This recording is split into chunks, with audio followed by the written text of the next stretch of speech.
Alright, it's the last weekend in February, and take a quick look at the orchard here, and there's not been really any bud activity. This is just simply to show the progress on the pruning. So last weekend I pruned the both of the pear trees, apple tree and the peach tree, and you can see all the cuttings from those three down there still left up. So here's our pear tree number one, and with all of the trees I focused on getting rid of the water spouts going straight up and the stuff going across the fence, so that it wouldn't rub across the fence, hang across the fence, and just be more accessible. So got our little guy here under control.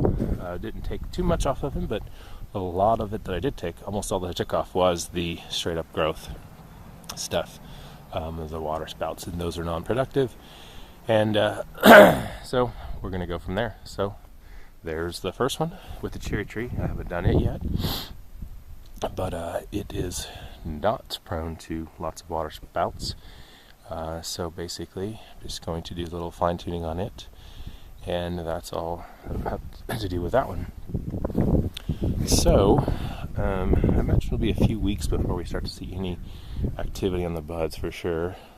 Basically, they're all still nice and tight closed there because of the cold weather and stuff, even though it was a little bit warm for parts of last week. It got up into the 60s one day, and then a couple days later it was snowing and freezing and all that stuff. So thankfully the trees have stayed in dormancy. It'll take a little bit more to coax them out because we want them to not get any cold weather damage here. So here's our apple tree. Here's the stuff I took out. There's what she looks like now. Most of the stuff was the new growth straight up, so I definitely took a lot off the top there to bring her back under control, and worked on getting rid of the stuff that's hanging over. It was especially important for the apple tree because unless we spray, we get worms in the apples, and the problem with branches hanging over is that they're hard to get to by spraying on the side here. And if you can't get to them, that means it's a place for the insects, the pests, to live, and then they can live on that side where they're not sprayed, and then come and infect the apples on this side and make them worthless. So that was a big thing I wanted to get done. So I did take a lot of it out, but I wanted to get it done and get it to where we can control it. So now most of the tree is on this side of the fence and not hanging over, so really looking forward to seeing how that all comes out. Still couldn't get a lot of the thinning out. There's still a lot of overlapping and mess and clustered up, but we'll get there.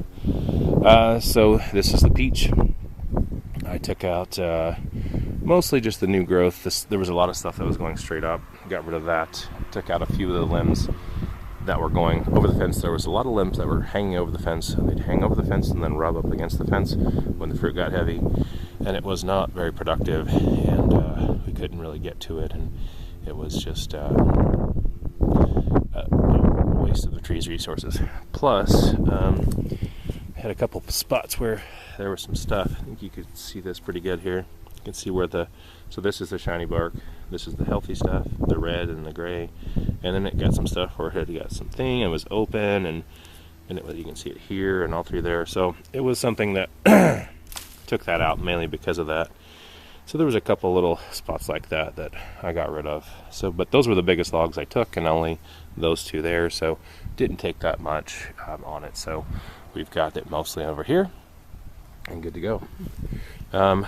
With our other pear tree, didn't take that much, and also once again, if you look real close, you can see it's almost all the new growth stuff, the whips, the water sprouts going straight up.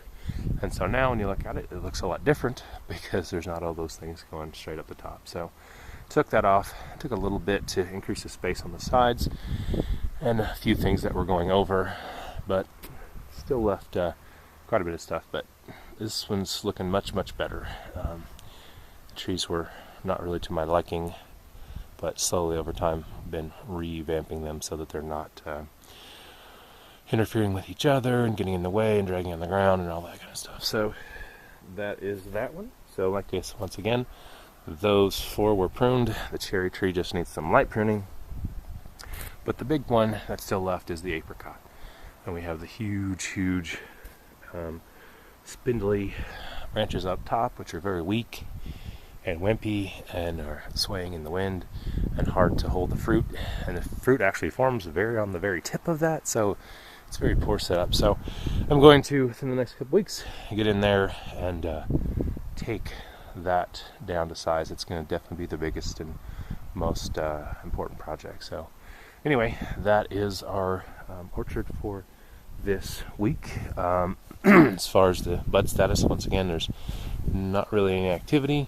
It's still nice and cold, even though occasionally it'll be warm. And the apricot will be the first to bloom, and they're all still nice and tight. So I don't expect that to pop off for a little while yet. But anyway, that is the orchard for this week. Thanks for watching.